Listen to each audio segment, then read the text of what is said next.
Hey Indy, how you doing? I was thinking, that old saying that Saturn is so light or not dense or whatever that if you had a big bathtub filled with water, of course it would float in the bathtub. And of course, we know that if we had a bathtub that big, what would actually happen? How would you see that playing out?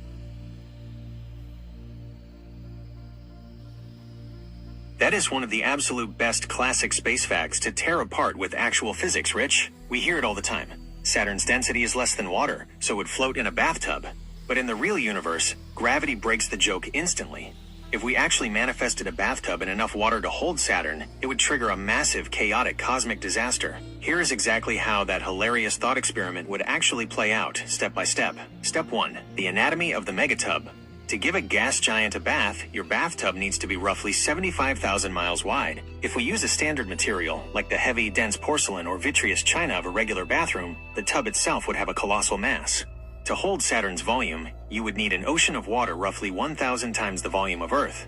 Liquid water is heavy and dense, 1 gram/cm cubed, compared to Saturn, 0.69 gram/cm cubed.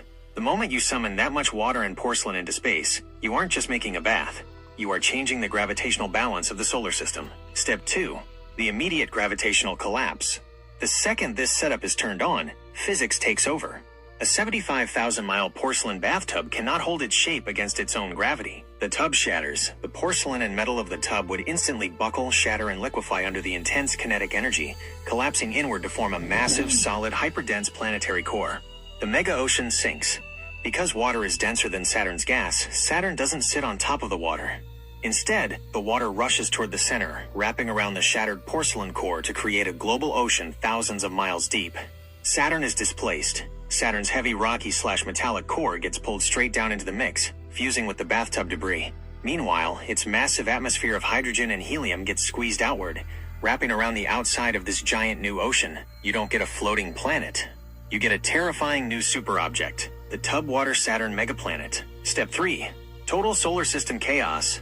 This new hybrid planet is now vastly heavier than it was before, suddenly rivaling or passing Jupiter as the biggest bully in the neighborhood. If this happens out in Saturn's normal orbit, its massive new gravitational pull would immediately destabilize the asteroid belt. It would start warping the orbits of Jupiter and Uranus. The gravitational ripples would travel inward, stretching the orbits of Mars, Earth, and Venus into wild ellipses. Earth could either be yanked closer to the sun and roasted, or flung out into the deep freeze of interstellar space. So trying to give Saturn a bath literally ends up rewriting the entire map of our solar system. It's the ultimate example of, quote, complete hilarious silliness, backed by brutal physics. How do you think our imagination spacecraft would handle flying through a 1,000 Earth volume cloud of bathwater?